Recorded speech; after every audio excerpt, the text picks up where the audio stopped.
अस्सलाम वालेकुम एवरीवन, आपके मेरे चैनल इंटेलिजेंट मैथिंग पर स्वागत है।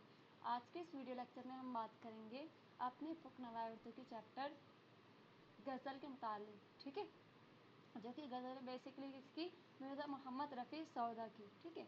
मिर्ज़ा मोहम्मद रफ़ी सौदा क्या है, राइटर है इसके। बहार बेसुपुर जामो यार गुज़रे हैं, ये वाले गज़ल पढ़ेंगे हम अपने, ठीक है। तो पहले राइटर के मुतालिक थोड़ी मालूमात जान लेते हैं, देन आफ्टर दैट हम क्या करेंगे, अपने गज़ल की तरफ मुतवज्जह होंगे। मिर्ज़ा मोहम्मद रफ़ी सौदा। मिर्ज़ा मोहम्मद रफ़ी सौदा कब पैदा हुए थे? 1713 में पैदा हुए थे। 1781 में क्या है, इनका इंतकाल हुआ था, है ना। पैदाइश 1713 में हुई थी और वफ़ात इनकी 1781 में हुई थी, ठीक है। मिर्ज़ा मोहम्मद रफ़ी नाम है इनका। इनका पूरा नाम क्या था? अगर पूछा जाए शायर का नाम क्या है, क्वेश्चन आ सकता है कि उनका असल नाम क्या था, ठीक है।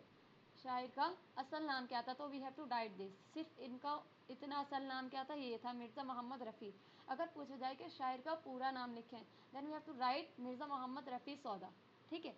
या फिर पूछा जाए कि सौदा क्या था, इनका तखल्लुस था। पूछा जाए कि शायर का मिर्ज़ा मोहम्मद रफ़ी का तखल्लुस क्या था, तो हम कहेंगे कि सौदा, ठीक है। उनके वालिद बगर से तिजारत काबुल से दहली आए। उनके वालिद क्यों आए थे? काबुल से आए थे दहली तिजारत की गर्ज से, एज अ ट्रेडर, ठीक है। ट्रेड करने के लिए आए थे यहाँ पर वो, और यहीं आबाद हो गए थे। कहाँ पर? दिल्ली में। सौदा दिल्ली में पैदा हुए। सौदा कहाँ पर पैदा हुए थे? दिल्ली में पैदा हुए थे। कब पैदा हुए थे? 1713 में पैदा हुए थे। और कदीम रस्म रिवाज के मुताबिक अरबी और फ़ारसी की तालीम हासिल की। इन्होंने क्या किया, पहले ज़माने में क्या है, फ़ारसी लैंग्वेज चला करती थी, ठीक है। ये 1700 का वक्त है, तो उस टाइम पे क्या था, तो मुग़ल बादशाह चल रही थी, ठीक है, मुग़लों का राज चल रहा था। और उस टाइम पर क्या है, जो मकबूल ज़बान थी उस टाइम की, वो फ़ारसी थी, ठीक है। अरबी और फ़ारसी उस ज़माने की क्या मकबूल लैंग्वेज थी। और अरबी सेकंड नंबर पे आती थी, फ़ारसी फर्स्ट नंबर पे आती थी। यानी सबसे ज़्यादा जो मकबूल लैंग्वेज थी वो तो क्या थी, फ़ारसी। तो वही कह रही है, कदीम रस्म रिवाज के मुताबिक, पुराने ज़माने के मुताबिक उन्होंने अरबी और फ़ारसी की तालीम हासिल की। बचपन ही से निहायत ज़हीन थे, वो बहुत ज़्यादा होशियार थे और मौजूद तबे थे, यानी सिचुएशन के हिसाब से ढलने वाले थे, ठीक है। इब्तिदा में फ़ारसी अशार कहे, यानी शुरू में क्या किया उन्होंने, इब्तिदा मतलब पता है शुरू में, यानी शुरू में उन्होंने फ़ारसी अशार कहे। और कुछ दिन सुलेमान कुली खां वद्दाद को अपना कलाम दिखाया। देखो, सुलेमान कुली खां का लक़ब, वो जो तखल्लुस है वो शायद वद्दाद है, ठीक है। तो ये उस्ताद थे इनके। पहले उन्होंने क्या किया, अपना कलाम इनको दिखाया था कुछ दिन। उसके बाद शाहतिन के बाकायदा शागिर्द हो गए थे, ठीक है। शाहतिन जो थे शायर है भी, इनके शागिर्द हो गए थे। शागिर्द मतलब स्टूडेंट, ठीक है। सौदा की शायरी का शोहरा सुनकर नवाब शुजाउद्दौला ने ब्रादर मन मुशफ़िक़ मन लिखकर उन्हें लखनऊ आने की दावत दी। यानी लक़ब के ब्रादर मतलब होता है मन, यानी मेरे भाई, ठीक है। ब्रादर मतलब भाई होता है। मुशफ़िक़ मन, मुशफ़िक़ ऐसा अच्छे वर्ड जो होते हैं ना, बिल्कुल रिक्वेस्टेड वाले, रिक्वेस्ट करने के लिए जो बोले जाते हैं, ये वाले लफ्ज़ लिखे थे उन्होंने। दावत दी थी लखनऊ आने की, ठीक है। कहाँ पर थे? बेसिकली दिल्ली में थे, लेकिन लखनऊ बुलाया था। सौदा इस वक्त तो ना जा सके, उस टाइम तो नहीं जा सके, मगर कुछ अर्से के बाद हालात ने उन्हें दिल्ली छोड़कर लखनऊ जाने पर मजबूर कर दिया था, ठीक है। यहाँ नवाब शुजाउद्दौला और उनके बेटे नवाब आसिफ़ुद्दौला के ज़माने में खातिर ख्वाह पजीराई हुई। यानी जब ये लखनऊ चले गए तो शुजाउद्दौला तो पहले से इन्हें बुला रहे थे, ठीक है, लेकिन जब ये चले गए तो अच्छे से खातिर बातिल की इनकी, और लखनऊ में क्या इनका इंतकाल हुआ था। सौदा ने शायरी की तमाम असनाफ में तबाह आजमाई की। उन्होंने क्या है, शायरी की तमाम असनाफ में क्या है, सन मतलब सारी किस्मों में, ठीक है। सिर्फ जमा है, सिंध की जमा असनाफ आती है, मगर कसीदा गोई और हिजू निगारी में उनका मर्तबा सबसे बुलंद है। कसीदा कहने में और हिजू मतलब किसी की बुराई करने में, या फिर शेर शायरी में जो बुराई की जाती है उस चीज़ अदा करने में क्या इनका मर्तबा सबसे ज़्यादा बुलंद है, ठीक है। अगर पूछा जाए कि सौदा की खुसूसियत क्या है, सौदा किस चीज़ में सबसे ज़्यादा मकबूल थे, वी हैव टू से कसीदा गोई और हिजू निगारी में उनका मर्तबा सबसे बुलंद था। उनके कसाइद अपने पुरशिकवा लबो लहजे, मज़ामीन की ताजगी, ख़याल की बुलंदी, कलाम की चुस्ती और बंदिश के आला नमूने हैं, ठीक है। शिकवा लबो लहजा मतलब शिकवा करने में, मज़ामीन की ताजगी की, बिल्कुल पढ़कर ऐसा लगे कि फ़िल वक्त के हैं, मतलब इतने ज़्यादा है। ख़याल की बुलंदी कि उनके ऊंचे ख्याल है। कलाम की चुस्ती, कलाम भी अच्छा है उनका। और बंदिश के आला नमूने, बंदिश किस तरीके से काफ़ी और अदीब की बंदिश करना और सारी चीज़ों की, अल्फाज की, तो ये भी क्या है, आला नमूने हैं। इनके कसायद की खसूसियात है। अगर पूछा जाए कि सौदा के कसीदे की खसूसियात लिखें, then we have to write this, कि वो क्या शिकवा पुरशिकवा लबो लहजा मज़ामीन की ताज़ी, ख्याल की बुलंदी और कलाम की चुस्ती और बंदिश के आला नमूने हैं। उर्दू कसीदे की तारीख में कोई भी दूसरा शायर सौदा के मर्तबे को नहीं पहुँच सकता। ठीक है, यानी सबसे आला यही है कसीदे में। सौदा के बाद कसीदा निगमानी कसीदा निगारी में दूसरा बड़ा नाम किसका है? ज़ौक़ का है, शेख इब्राहिम ज़ौक़ का। ठीक है, सौदा मिजाजन क्या है? कसीदे के शायर हैं। मिजाज के अतबार से तो कसीदे की शायरी, लेकिन इनकी गज़लें ज़बान और बयां की सफाई और लहजे के तीखेपन की वजह से अपनी ख़ास पहचान रखती हैं। यानी वैसा कसीदा कहते हैं, बेसिकली इनकी पहचान कसीदे से ही होती है, लेकिन ज़बान और बयान की सफाई की वजह से और तीखेपन की वजह से क्या इनकी गज़लें भी मशहूर है, पहचानी जा सकती है। ठीक है, पहचान रखती है अपनी। अब हम थोड़े वर्ड मीनिंग देखेंगे। ठीक है, मुश्किल अल्फाज और मायने। अल्फाज में क्या है? बेसुपुर। ठीक है, बेसुपुर मतलब बगैर ढाल के, मुराद बगैर किसी बचाव के। बेसुपुर का मतलब होता है बगैर किसी बचाव के। ठीक है, नसीम मतलब होता है सुबह की खुशगवार हवा, बाद नसीम कहते हैं ना उसको। इज़्तिराब बेचैनी बेकरारी। ठीक है, खाकसार खाक की मानी आजिज़ हकीर। खाकसार कहते हैं कि बिल्कुल अपने आप को कमतर समझना, हकीर समझना, वही चीज़। ठीक है, जोश व खरोश बहुत ज़्यादा जोश और तेज़ी। लैलो नहार रात और दिन, बसंग पत्थर से, मौजे तुंद तेज़ लहर तेज़ झोंका। ठीक है, कोहसार पहाड़ी या पहाड़ी सिलसिला। कोहसार मतलब क्या होता है? पहाड़ी या फिर पहाड़ी सिलसिला। अब गज़ल पढ़ते हैं, हम अपनी गज़ल की तशरीह पढ़ेंगे और अशार भी। ठीक है, सियाक व सबाक। गज़ल के अशार मिर्ज़ा मोहम्मद रफ़ी सौदा की गज़ल से लिए गए हैं। ठीक है, यानी ये जो है सियाक मतलब इसके जो राइटर हैं वो कौन है? मिर्ज़ा मोहम्मद रफ़ी सौदा है। और सबक क्या है? बहारे बेसुपुर जामो यार गुजरे हैं, नसीम तीर सी छाती के पार गुजरे हैं। ठीक है, बहार मतलब होता है हवा। ठीक है, बाहर का मौसम में जो हवाएं चलती है वो बेसुपुर मतलब होता है बगैर किसी ढाल के।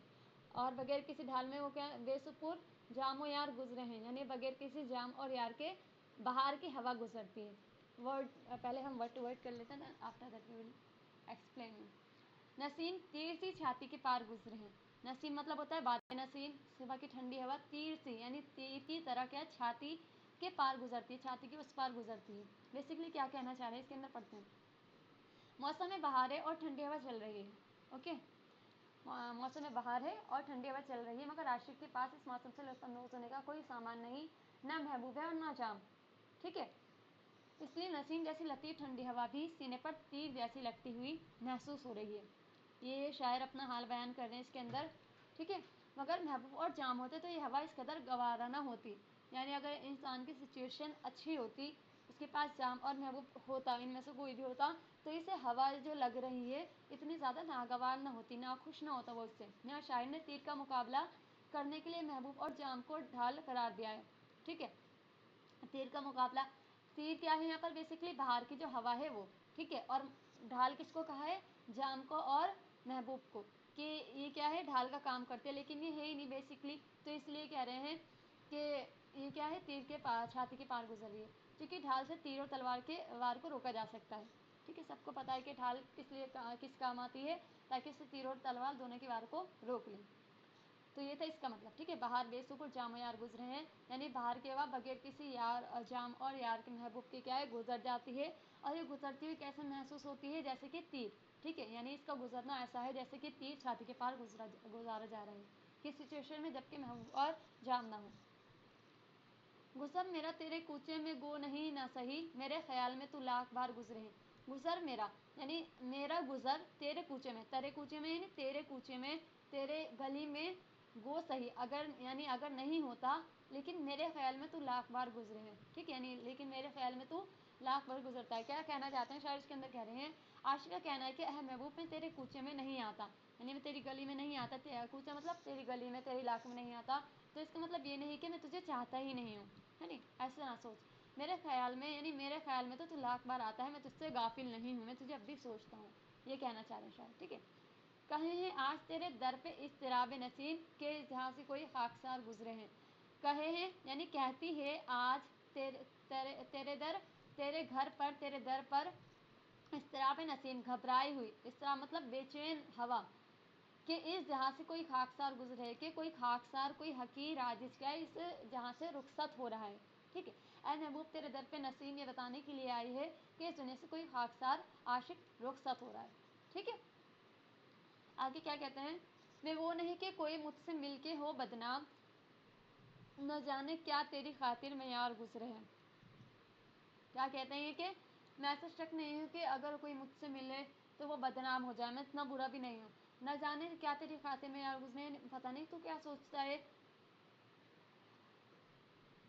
مطلب تیرے دل میں کیا بدگمانی میرے کو لے کے۔ کیا کہتے ہیں، تفسیر پڑھتے ہیں اس کی۔ اس شعر میں عاشق اپنے محبوب کو متوجہ کرنے کے لیے کہہ رہا ہے کہ وہ رقیب نہیں، رقیب کہتے ہیں پیچھے کرنے والا، ٹھیک ہے، یا پھر نگہبان، کہ کوئی مجھ سے مل کر بدنام ہو، یعنی اگر تو مجھ سے ملاقات کرے گا تو تیری رسوائی نہیں ہوگی، تو یہ مت سوچ، مگر تیرے دل میں کیوں بدگمانی ہے، اپنی طبیعت کی اس بدگمانی کو دور کر اور مجھ سے ملاقات کر، ٹھیک ہے۔ یہ کہنا چاہ رہے ہیں شاعر، ٹھیک ہے، عاشق کہنا چاہ رہا ہے۔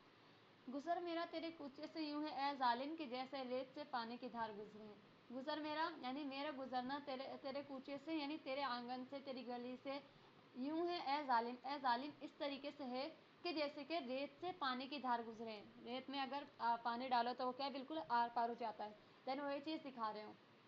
محبوب کی بے اعتنائی مطلب توجہ نہ دینا اور وعدہ خلافی کے تحت اکثر عاشق محبوب کو ظالم کہتا ہے، ٹھیک ہے۔ چنانچہ اس شعر میں محبوب کو ظالم قرار دے کر کہا گیا ہے کہ اے ظالم یعنی محبوب، میں تیرے کوچے سے اس طرح گزرتا ہوں جس طرح ریت سے پانی کی دھار گزرتی ہے، یعنی تم یو کانٹ سی می، یعنی میں ریت میں پانی جذب ہو جاتا ہے، یعنی ریت میں پانی جذب ہو جاتا ہے، دیر تک ریت گیلی رہتی ہے لیکن دھار کے گزرنے کی آواز نہیں ہوتی اس کے اندر، بیکاز وہ تو سلپ ہو جاتی ہے بالکل ایک دم سے۔ اس مثال سے عاشق محبوب کو بتانا چاہتا ہے کہ میں تیرے کوچے سے گزرتا ہوں مگر تجھے کچھ خبر نہیں ہوتی، تو دیکھتا ہی نہیں ہے مجھے، تو مجھ سے بات ہی نہیں کرتا، تو وہی چیز دکھانا چاہ رہے ہیں۔ مجھے تو دیکھ کے جوش و خروش سودا کا اسی ہی فکر میں لیل و نہار گزرے ہیں، ٹھیک ہے۔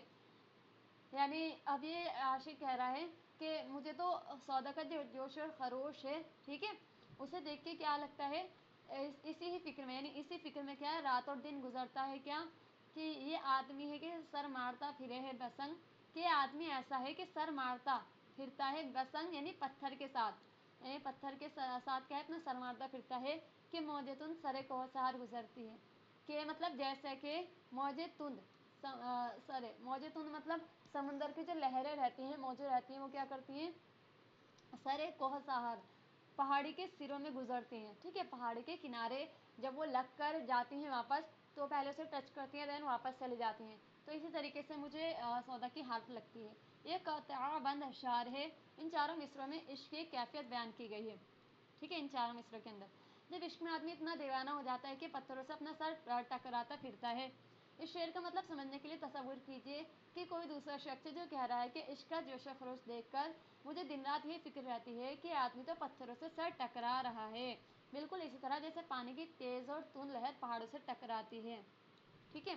ایک اور چیز یہاں پر ہم دیکھیں گے، ایک منٹ دیکھیں، غور کرنے کی بات یہاں پر جو دے رکھی ہے ہمارے چیپٹر کے اندر، کہ جب شاعر غزل کے کسی شعر کے 2 مصروں میں اپنی بات مکمل کرنے سے قاصر رہتا ہے، ٹھیک ہے، تو وہ اسے 4 یا اس سے زیادہ مصروں میں پھیلا کر بیان کرتا ہے، ٹھیک ہے، تو وہ کیا کرتا ہے، یا تو اسے 4 مصروں میں پھیلائے گا یا پھر 4 سے زیادہ میں، ایسے اشعار کو قطع بند کہتے ہیں۔ اگر پوچھی جائے کہ قطع بند کی ڈیفینیشن لکھیں then you have to write this, ٹھیک ہے، یعنی کہ جب شاعر غزل کے کسی شاعر کے 2 مصروں میں اپنی بات مکمل کرنے سے قاصر رہتا ہے تو اسے 4 یا اس سے زیادہ مصروں میں پھیلا کر بیان کرتا ہے، ایسے اشعار کو قطع بند کہتے ہیں۔ جیسے سودا کی اس غزل کے آخری 4 مصرے قطع بند ہے، ٹھیک ہے، قطع بند کس طریقے سے ہیں کہ مجھے تو دیکھ کے جوش و خروش سودا کا اسی ہی فکر میں لیل و نہار گزرے ہیں، مکمل بات نہیں ہوئی یہاں پر، اس لیے انہوں نے کیا کیا،